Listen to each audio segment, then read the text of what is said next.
our experiences aren't as unique as we think we are. There are seasons and times of our life that feel so isolating, and I fully believe that God does all things on purpose, that I don't need to beg, prove myself, or shrink for someone to stay in my life. That letting go isn't rejection, it's just redirection.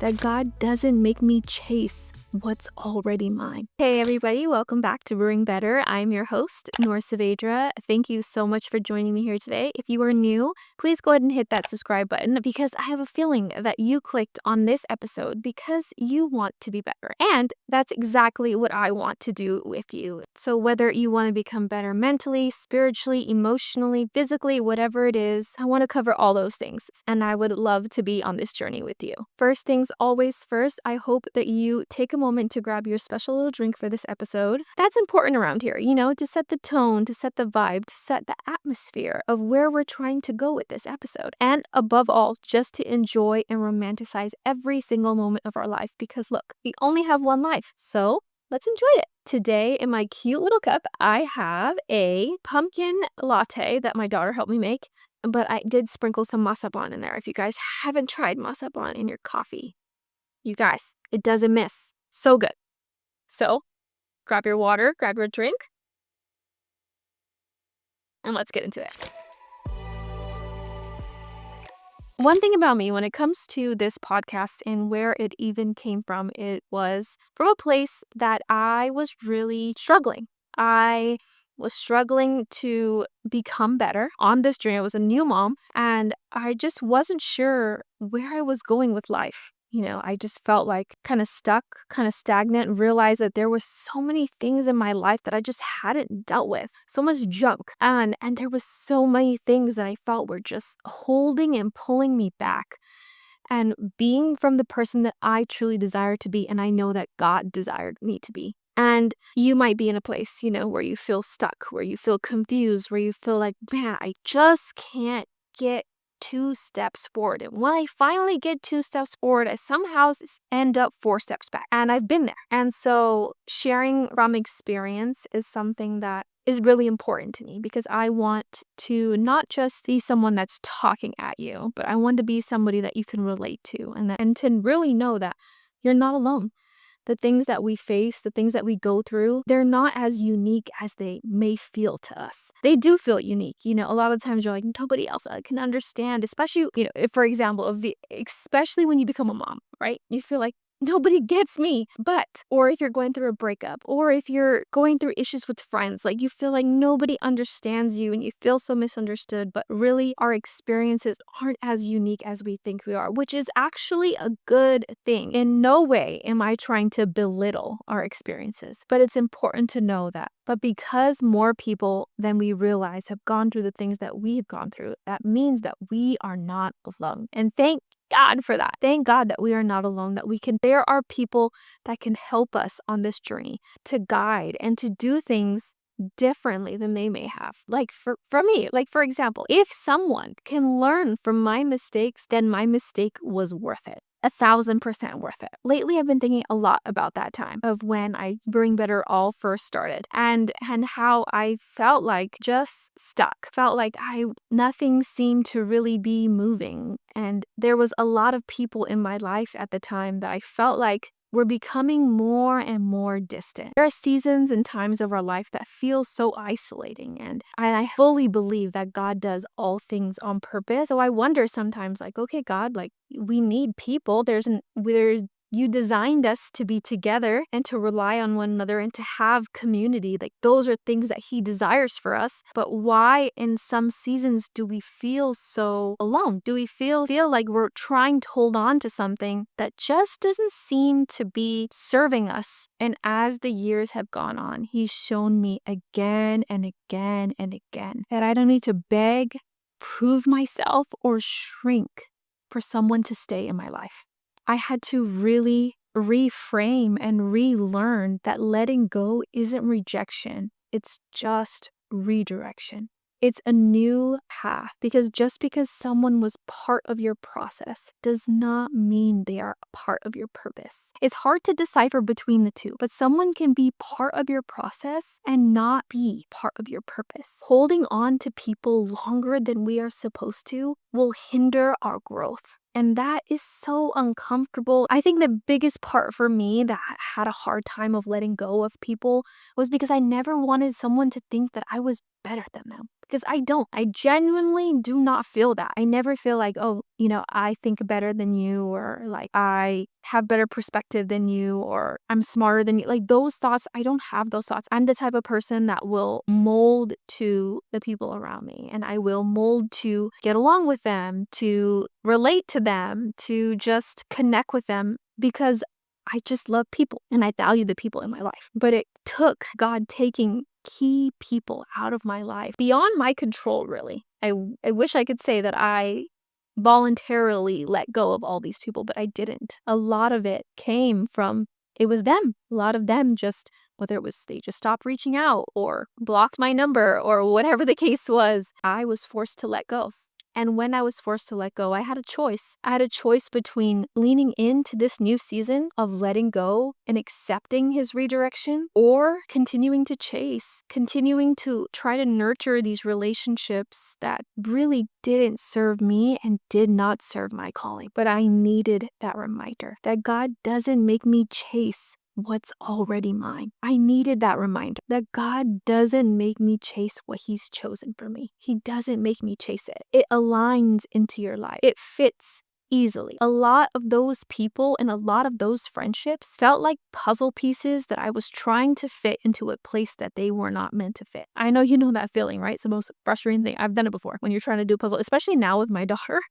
She loves puzzles, and I will, she'll try to see a piece that kind of fits, but it really doesn't fit. And there she go, like struggling, trying to put it in. And that's how it felt for me, trying to keep these relationships and friendships that were ultimately just not giving God glory or serving me and them truly like they once did. In Ecclesiastes 3:1, it says, "For everything there is a season, a time for every activity under heaven. And a season begins and a season ends." And sometimes that's how relationships and friendships can be. Not being bitter when letting go, my friend, is hard. Because when you're finally at a place where you feel sometimes, forced to let go, it's easy to feel bitterness. It's easy to start to point out all the things. Either it's all the good things they did or it's all of the bad things. And very easily, bitterness can come out of that situation.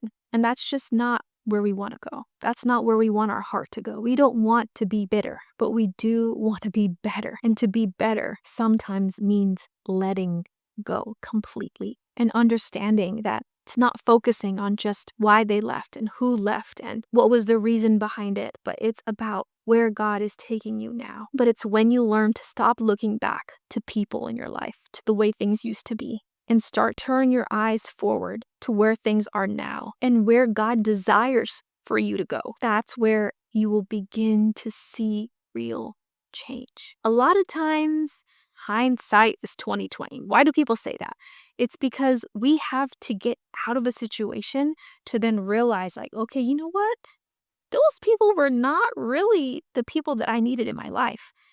But in the moment, in the season, in that time period when you're first letting go, it feels impossible. It feels like there's no way, I can't live without this person. I have relied on this person, like whether it's a relationship, like I've been there. I had a boyfriend for 5 years and I couldn't imagine my life without him. He is not the man I married, but the best way I've heard it, there's no way I can live without this person. I can't even breathe without this person. I can't make new memories without this person. I felt like time was going on, but I was stuck. I was still where I was. Nothing else was moving. Nothing else was changing. And my youth pastor at the time, he saw me. He knew what I was going through. He knew that I was going through a really bad breakup. And he said to me, it's like you moved into a new house, but you got rid of all your furniture. So there's nothing there. It's blank. And because it's blank, you can point out all the things that should be there. Like, oh, my old couch or my old chair or my old lamp, like all those things. It just feels empty. But he said, when you start to get new things and you allow those things into your new house, they'll begin to replace those old things that you had. And I was like, huh, he's right. He said, like, you just need to create new memories, new things that will slowly begin to replace what once was. You'll always remember it, but now you'll have better experiences, better memories that will slowly take away the hollowness that you feel now. I was like, okay, all right, this feels really hard. Okay. And in the same way with my friends, with my family, I had to be okay with letting go. If any of this is resonating with you, but you're still unsure, like, okay, I'm not sure if this might apply to me, but I'm not really sure. Let me give you 4 signs, okay? 4 signs that tell you it's time to let go, okay? Ready? Number 1, you feel drained instead of discouraged. I can't tell you how many times, time after time, I would talk to the mentor that was in my life and I felt depleted. On a consistent basis, I would feel not good enough. I felt like she just thought I was in sin all the time. I just felt like I just couldn't get anything right. And that is not a healthy relationship. There is nothing healthy about that. Took me a long time to realize, but that's 1. You feel drained instead of discouraged. 2, you shrink yourself to keep peace. People pleasing has a way of doing this. You feel like you can't talk about your achievements, or you feel like you can't talk about all the good things in your life, or even share what's really going on in your life because you feel like you're going to be met with pessimism.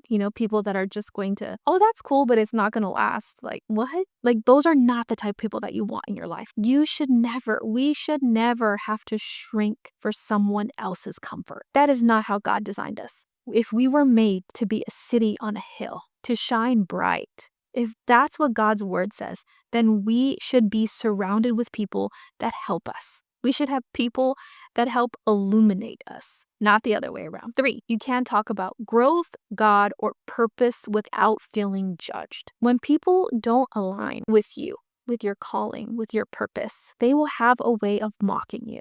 And I know this from experience. I've had family members, I've had friends that'd be like, oh, she's holier than thou. No, that's not true. Like, I am very much aware. And we have to remember that in those moments, it's not our sinlessness that makes them uncomfortable, because we're not without sin. We're fully aware that we are not without sin, but it's their sin that makes them uncomfortable.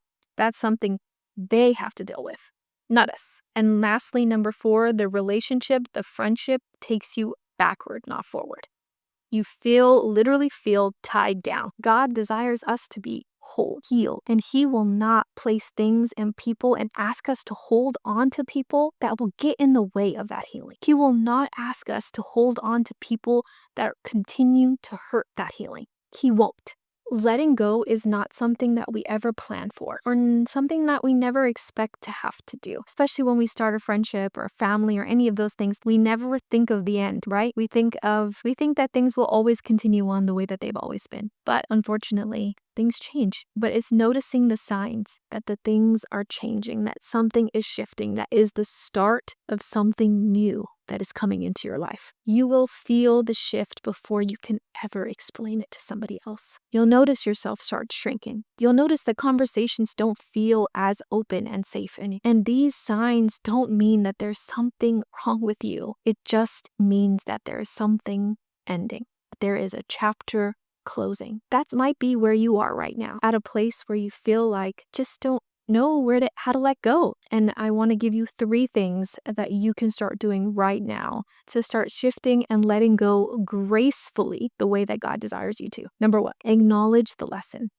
There is definitely something that you can learn from each and every person that has been in your life. It can be someone that was treated you so badly, or it can be someone that was great in their season, but just doesn't align with where your life is going. It doesn't matter. There is a lesson that can be learned. Acknowledging the lesson and acknowledging what you're able to learn from that relationship, from that friendship, will keep you in a place of gratitude rather than bitterness. We want to be able to stay in a place of gratitude because that's where everything flows. That's where God can meet us and God can work through us, is when we are in a place of gratitude. When we're bitter, we're stuck. We can't see anything else besides our own hurt. But when we are grateful, we see things so much clearer. So no matter what, take the time to acknowledge the lesson. You are going to have to release the resentment. Letting go of a family member was probably one of the hardest out of all of the relationships that I had to let go of in that season. And I felt very misunderstood by my family member. I felt like, man, they just don't understand. I shown up, I've done all the things that I feel like I can do, but it's not enough. And I had to release my resentment, my frustration to God in that season. Because if I didn't, I would still be frustrated to this day. I would still feel like I got the short end of the stick. But there's no such thing in God. We don't get the short end of the stick with him. He gives us life and life more abundant. He works all things for the good of those who love him and are called according to his purpose. So that means there's no such thing as a short stick. In the end, it all is worked out for the good, for our calling, for our purpose, for what he's designed for us. Resentment is hard. It is extremely hard. So take time here. Sometimes it'll be daily, journaling, talking to somebody about it. And it will take a while for it to finally leave your mind, leave your heart, leave your body. It'll take time, but it will. It will happen. But you have to stay committed to not resemble. And he can help you.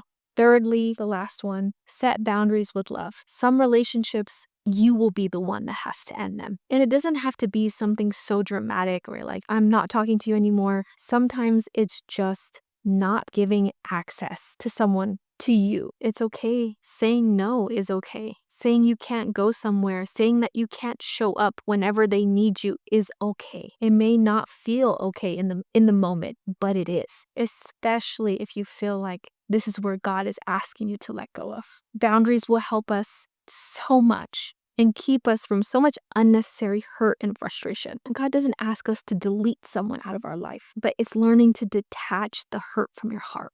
It's being clear on the direction that God has for you, that there is a path that he desires, and that's the road that I'm going to take. And what does the Bible say? It is the narrow path that he designs for us, not the road most traveled, but the one that looks windy. Think about going to the mountains, the narrow path that you have to go on. And it's so windy to the point where it makes you nauseous, right? But once you get to the top, it's like such a relief. The sight is beautiful, but it required you to go up this windy, narrow road to experience the mountaintops, to experience victory. We have to go through uncomfortable moments and uncomfortable seasons. And seasons of letting go are uncomfortable, but they are not forever. Take joy. So if God is asking you to let go in this season, it's because he's already prepared something new for you. He already has the next season in mind. Don't cling on what you once knew and what once felt so comfortable, because what he has is so much greater. And I want to give you a scripture to think about, to meditate, to reflect on all week. And that is in Isaiah 43, verse 18 and 19. It says, "But forget all that. It is nothing compared to what I'm going to do. For I am about to do something new.